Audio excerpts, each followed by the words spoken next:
बेंगलुरु में corona virus की वबा हद से ज्यादा बढ़ चुकी है। मरीजों की तादाद हद से ज्यादा बढ़ती जा रही है, जिसकी वजह से पूरे बेंगलुरु में मुश्किलात का सामना करना पड़ रहा है। आम मरीजों को जो कोविड के नहीं है, दीगर मरीजों के लिए भी अस्पताल में बेड मिलना बिल्कुल मुश्किल हो चुका है। जमीनी सतह पर काम कर रहे सामाजिक कारकुन अमीन मुदस्सर से हम बात करते हैं। पिछले साल मर्सी मिशन के जो समाजी तंजीम थी, उसके जानिब से बहुत सारा काम इन्होंने किया था। इनकी पूरी एक टीम है, बहुत सारे लोग इसमें शामिल हैं। इस बार भी वो लगातार जो है इस खिदमत में लगे हैं। इस वक्त वो इमरजेंसी रिस्पांस टीम के मेंबर हैं और साथ ही साथ जो है वो कोविड हेल्पलाइन भी चला रहे हैं, जिसके तहत ऑनलाइन अपने सारे तफसीलात दे सकते हैं। ख़ास करके अस्पतालों में बेड दिलाने का जो काम है वो ख़ास करके ये टीम कर रही है। इस सिलसिले में बात करते हैं। अमीन मुदस्सर साहब, आपका इस्तकबाल है सलाम टीवी में। सबसे पहले जानना चाहेंगे कि क्या इस वक्त बेंगलुरु में ताज़ा सूरत हाल क्या है? क्या बेड का मिलना अब भी मुश्किल है?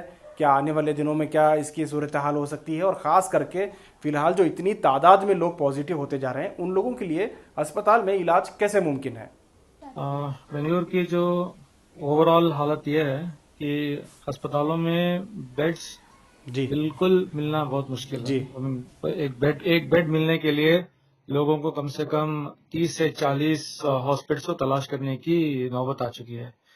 बहुत सारे लोग जो है क्योंकि वो घर पे ही ट्रीटमेंट शुरू कर लिए थे, उस वजह से क्या हुआ है कि वो सिर्फ ऑक्सीजन लेके ओरल दवाई लेके ट्रीटमेंट ले रहे थे। लेकिन जैसा ही वो वायरस का इम्पैक्ट अंदर लंग्स में ज्यादा हुआ तो उन लोगों का सैचुरेशन जो है गिरना शुरू हो गया। और जिन लोगों को 3 दिन में हॉस्पिटल में जाके दवाई लेना था, वो लोग 8 दिन के बाद अस्पताल ढूंढना शुरू कर रहे हैं। तो इन लोगों की वजह से आईसीयू बेड्स का डिमांड इतना ज्यादा हो चुका है कि एक आईसीयू बेड के लिए कम से कम 10 लोगों की लाइन है। अगर एक आईसीयू बेड है तो उसके लिए 10 का डिमांड है। अब मान लीजिए बेंगलोर में, पूरे जी जी बेंगलोर में मान लीजिए मिसाल के तौर पर एक 500 आईसीयू बेड्स हैं मान जी लीजिए, तो कम से कम 5,000 का डिमांड है। इस तरह का जो है डिमांड आ चुका है, क्योंकि लोगों का जो है कॉम्प्लिकेशन सिर्फ कोविड नहीं होता। कोई कोई बंदा है जिसका सैचुरेशन 85 है, 80 है या 90 भी है, लेकिन उसके साथ जो है दूसरे भी होते हैं। उनको हार्ट का प्रॉब्लम होता, किडनी का प्रॉब्लम होता या फिर कुछ और होता। तो उस वजह से डॉक्टर्स जो है ट्रीटमेंट के लिए उनको आईसीयू प्रेफर करते हैं। तो हालत बेंगलुरु की ये है कि पूरी तरह जो है अस्पतालों में बेड मिलना जो है इतना मुश्किल है कि बहुत तकलीफ हो रही है बेड मिलने में। अमीन साहब, ये बताएं कि जो हालात बेंगलुरु में हैं इस वक्त, क्या वो पूरे रियासत में है? दीगर अजला में चूंकि मरीजों की तादाद कम है, क्या वहाँ पे सूरत हाल कैसी है? चूंकि बेंगलुरु काफ़ी बड़ा शहर है, करोड़ों की आबादियाँ हैं, 1 करोड़ से ज़्यादा लोग यहाँ बसते हैं। हालांकि अस्पताल भी उतनी ज़्यादा तादाद में है। जो ज़िले सतह पर हैं, जो डिस्ट्रिक्ट लेवल पे हैं, वहाँ अस्पतालों की भी कमी है और साथ ही साथ मरीजों को भी कमी है। क्या सिचुएशन बेंगलुरु की तरह ही वहाँ भी है या बेंगलुरु में बहुत ज़्यादा सिचुएशन ख़राब है? देखिए, क्योंकि हम कोविड हेल्पलाइन बैंगलोर.com वेबसाइट चलाते हैं और इमरजेंसी रिस्पांस टीम बोल की जो टीम है हमारी, और जितने भी हमारे हमसे वॉलंटियर्स हैं मर्सी मिशन में, मर्सी एंजल में, और हम सब जो देख रहे हैं वो हमको बेंगलोर की ग्राउंड रियलिटी तो 100% मालूम है जी कि जी क्या हो रहा है, कहाँ पर है।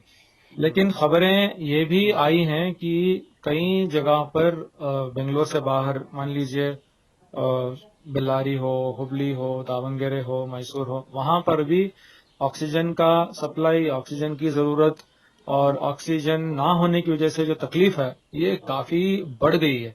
अब बेंगलोर को ही जी सप्लाई नहीं आ रहा तो कितना मुश्किल हो रहा है। लेकिन एक और चीज है कि कुछ लोग बेंगलोर से निकलकर दूसरे शहरों में भी जा रहे हैं ट्रीटमेंट कराने के लिए, क्योंकि यहाँ पर तो एकदम चौको ब्लॉक हो गया है पूरा।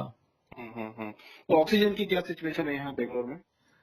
देखिए, ऑक्सीजन के दो सिचुएशन हैं। एक सिचुएशन है अस्पतालों का ऑक्सीजन, और अस्पताल वालों ने और थाना मतलब जो प्राइवेट हॉस्पिटल्स का एसोसिएशन है, उन्होंने खुद कहा है कि कई सप्लायर जो है उन्हें ठीक तरह से सप्लाई नहीं कर पा रहे हैं, और ये सप्लाई जो है क्योंकि सही टाइम पे नहीं आ रहा है, उससे काफी तकलीफ है। आज हर हॉस्पिटल जिसका खुद का ऑक्सीजन प्लांट नहीं है और जो रिफिल पे डिपेंड हो रहा है, उस हॉस्पिटल के मैनेजमेंट की दिल की धड़कन ज्यादा हो चुकी है। क्योंकि अगर मान लीजिए पेशेंट जो है आईसीयू में है और बहुत सीवियर है तो ऑक्सीजन ज्यादा जाएगा उसको जिंदा रखने के लिए।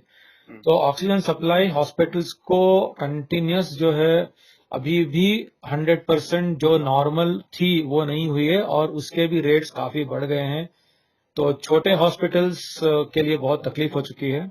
और दूसरा जो ऑक्सीजन सिलेंडर आता है छोटा वाला, जिसको इमरजेंसी के लिए कोई घर पे लाके रख सकता है, वो ऑक्सीजन भी नहीं मिल रहे हैं। जितने भी हमारे मान लीजिए मर्सी ऑक्सीजन सेंटर है, क्राइसिस मैनेजमेंट का सेंटर है, फिर जमातुल उलमा हिंद का ऑक्सीजन सेंटर है, नासिर फाउंडेशन का ऑक्सीजन सेंटर है, इन ये बेंगलोर में जितने भी लोग ऑक्सीजन सेंटर्स चला रहे हैं उनके यहाँ तो प्री बुकिंग है।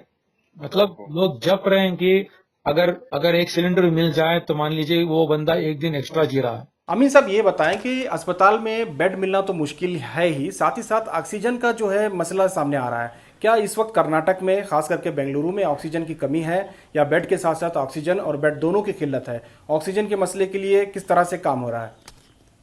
जब आप पैंडेमिक में होते हैं, पैंडेमिक का मतलब है कि पूरी तरह जो है वो डिसीज फैल जाती है। अभी हम जो देख रहे हैं ये सेकेंड वेव का जो खतरनाक मंजर आया है, अगर किसी को भी जो आम तौर से सिम्टम्स है, जैसा खांसी है, जोर से वॉमिटिंग है, जो पूरी बॉडी में पेन है, फुल बुखार है, लॉस ऑफ स्मेल है, ये इसमें से कुछ भी आ जाए तो आप अगर टेस्ट करा लेंगे तो सेफ्टी ये होगी कि आपको कम से कम कल अगर बेड की जरूरत है तो ये टेस्ट रिपोर्ट की बुनियाद पर ही आपको बेड मिलेगा। मैं आपको मिसाल दूंगा, मुझे कल रात 1 बजे एक फोन आया। एक साहब कहते हैं कि भाई हम टेस्ट नहीं किए, हम लोग जो है सीटी स्कैन किए, डी डाइमर किए, फलां किए और हम घर पे ही ट्रीटमेंट ले रहे थे और हमने ऑक्सीजन कॉन्सेंट्रेटर लाके घर पे रख लिया था, लेकिन अब इसके बावजूद पेशेंट की जो है हालत घट रही है, पेशेंट जो है सैचुरेशन कम हो रहा है। तो हुआ क्या है कि बेसिक जो टेस्ट था वो नहीं किए। अब बेंगलोर में जो गवर्नमेंट हॉस्पिटल्स हैं और प्राइवेट हॉस्पिटल में जो कोटा है, गवर्नमेंट कोटा, वहां पर किसी को भी अगर बेड चाहिए तो SRF ID जो 13 डिजिट का नंबर है वो चाहिए, और उसके साथ में BU नंबर बोल के जो आता है वो भी चाहिए। अगर ये नहीं है तो आपने पूरा किया लेकिन आपने बेसिक काम नहीं किया। तो यहाँ पे मैं बोलना चाहता हूँ कि सिम्टम्स को इग्नोर मत कीजिए, ये मत समझिए कि आपको कोरोना नहीं हुआ है। अमीन साहब ये बताएं कि लोगों का कहना है कि कोई टेस्ट कराना ही नहीं चाहिए, क्योंकि जब कराते हैं तो वो पॉजिटिव आ जाता है। अब जब पॉजिटिव आता है तो पूरे लोग उससे परेशान हो जाते हैं। इस वजह से बहुत लोगों का कहना है कि जो टेस्टिंग किट हैं वो सही नहीं है, और अगर कुछ है भी तो वो घर में ही इलाज कर लेना चाहिए। अस्पताल में अगर जाते हैं तो बहुत मुश्किलात का सामना करना पड़ता है। बहुत सारे लोग टेस्ट ही नहीं कराते हैं। तो आप क्या कहते हैं, किस तरह से टेस्ट होता है, टेस्ट कराना चाहिए या नहीं कराना चाहिए? पिछले हफ्ते तक जो है सब कुछ नॉर्मल सा लग रहा था, क्योंकि कोई किसी तरह की पाबंदियां नहीं थी। बहुत मुश्किल से नाइट कर्फ्यू लगा, उसके बाद लोगों को थोड़ा एहसास होने लगा कि फिर से कोरोना आने वाला है। बहुत सारे लोग आम तौर पर मिल रहे थे, मास्क भी नहीं पहन रहे थे। बहुत सारे लोग जो खास करके मार्केट में लोग मास्क पहनते होंगे, लेकिन गलियों में, मोहल्लों में मास्क का जो सिस्टम है वो नहीं था। और ख़ास करके लोग जो हैं एक दूसरे से मिल रहे थे, गले भी मिल रहे थे, हाथ भी मिला रहे थे। अगर ये वबा थी तो उस वक्त भी रही होगी, पिछले 15 दिन या 1 महीने से भी रही होगी। बहुत सारे लोग एक दूसरे से मिले हैं। क्या अब तमाम लोगों को एक बार टेस्ट करा लेना चाहिए, क्योंकि बहुत सारे एसिम्प्टोमेटिक भी होते हैं और बहुत सारे लोगों को कोरोना है और पता भी नहीं चलता है? क्या अब लोगों को एक बार टेस्ट करा लेना चाहिए? देखिए, हमारा अंदाजा ये है कि अगर ऑफिशियल नंबर्स कहते हैं कि बेंगलोर में मान लीजिए 20,000 लोग पॉजिटिव हैं, लेकिन हमारा मानना यह है कि उसको आप 5 से मल्टीप्लाई कर लीजिए तो 1 लाख। ओके। और कई लोग ऐसे हैं कि सिम्टम्स आने के 3 दिन बाद, 4 दिन बाद, 5 दिन बाद टेस्ट किए हैं। तो वो उन 5 दिनों में उन्होंने कम से कम 5 लोगों को मिला होगा, बीवी को या फादर को या नेबर को, किसी को। तो अब कितना स्प्रेड हुआ है वो तो टेक्निकल टीम बताएगी जो गवर्नमेंट की तरफ से होगी। मेरा मानना यह है कि हर घर में किसी को भी ये सिम्टम नजर आए, सबसे पहले उस शख्स को आइसोलेट करें घर में, मतलब उसको दूसरों से दूर रखें। दूसरी चीज, उसका टेस्ट पहले करा लें, कोई जो भी हो। रैपिड एंटीजन टेस्ट है, उसका रिजल्ट 2 घंटों में आता है, या फिर RT-PCR टेस्ट है जिसका रिजल्ट 24 घंटे में या 48 घंटे में आ जाता है। और उस दौरान जो है उस शख्स को कहीं और ना भेजे, और खास कर जो मास्क पहनने की जरूरत है, ये मैं समझता हूँ सबसे बड़ी जो भूल है, सबसे बड़ी जो बेवकूफी है, वो मास्क को मुंह के नीचे पहनना, या फिर उसको ना पहनना, या फिर उसको नाक के नीचे पहनना। ये बीमारी का जो बेसिक फंडा है, मैं बस ये बताना चाहता हूं कि उसको समझिए कि ये ड्रॉपलेट्स के जरिए आता है। ये बीमारी, कैंसर अगर किसी को आता है तो मैं उसके बाजू बैठूंगा, उसे छूऊंगा, तो मुझे कैंसर नहीं आएगा, क्योंकि वो अंदर बैक्टीरिया है, सेल्स हैं। लेकिन इसमें अगर मेरे बाजू एक कोविड का बंदा बैठा है, उसकी छींक, उसकी सांस छोड़ना, और जब हम बात करते हैं तो मुंह से थूक निकलता है और वो थूक में वायरस होता है।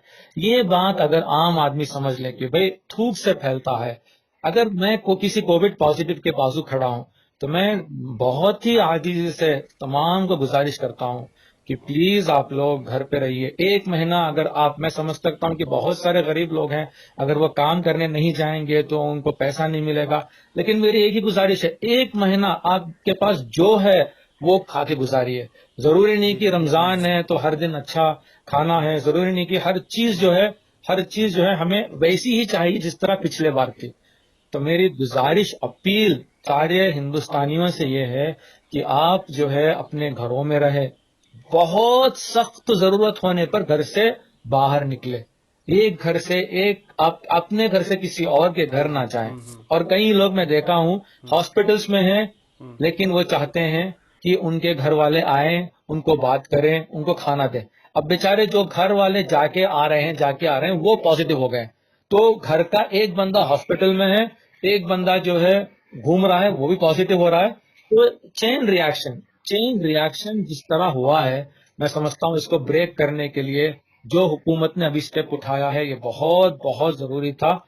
और मैं रिक्वेस्ट करता हूं सारी अवाम से कि प्लीज आप घर पे रहिए। ये मान लीजिए कि घर के बाहर जाने पर आपकी जान का खतरा है। मेरे हिसाब से पिछले 3 दिन में हुकूमत ने काफी चीजों को फास्ट ट्रैक किया है। रेमडेसिविर इंजेक्शन का जो बड़ा प्रॉब्लम था उसको सॉल्व करने के लिए हुकूमत ने हेल्पलाइन शुरू किया, जिससे काफी प्रॉब्लम सॉल्व हुआ है। ऑक्सीजन सप्लाई के लिए भी हुकूमत शायद कुछ चीजों को पुश कर रही है। देखिए, हम बस ये चाहते हैं कि इंसान की जान बचे। बहुत बहुत शुक्रिया अमीन मुदस्सर साहब, आपने लगातार हमें अपडेट आप देते रहे हैं। इससे पहले भी आपका जो वीडियो वायरल हुआ था उससे भी काफ़ी लोगों को फ़ायदा पहुंचा था। लोगों को अब समझने की ज़रूरत है। बहुत सारे लोग कोविड को एक गैर जिम्मेदारी तौर पर कोविड-19 को गलत करार देते हैं या फिर उसे एक साजिश करा देते हैं और ये भी कहते हैं कि कोविड है ही नहीं। तो ऐसे सिचुएशन में जो लोगों की तादाद, मरने की जो तादाद है, उसे देखना चाहिए। कब्रिस्तानों में अगर आप जाके देखेंगे, अस्पतालों में जाके देखेंगे, तब एहसास होगा कि कोविड नामी कोई बीमारी वाकई है। वरना आप ऐसे लापरवाही बरतेंगे तो कहीं ना कहीं सिर्फ आपको ही इसका नुकसान नहीं बल्कि आपके पूरे ख़ानदान को उसको खमियाजा भुगतना पड़ सकता है। अमीन मुदस्सर साहब लगातार हमारे साथ बने रहेंगे और भी बहुत सारे लोग इस मिशन में लगे हैं, उनसे भी हम लोग बात करने की कोशिश करेंगे। तो बहुत बहुत शुक्रिया अमीन मुदस्सर साहब, आप सलाम टीवी के साथ जुड़े रहे। नाजरीन, हम आने वाले दिनों में, आने वाले वक्त में आपको लगातार कोविड के ताल्लुक से अपडेट देते रहेंगे। फिलहाल इजाज़त दीजिए, खुदा हाफिज़।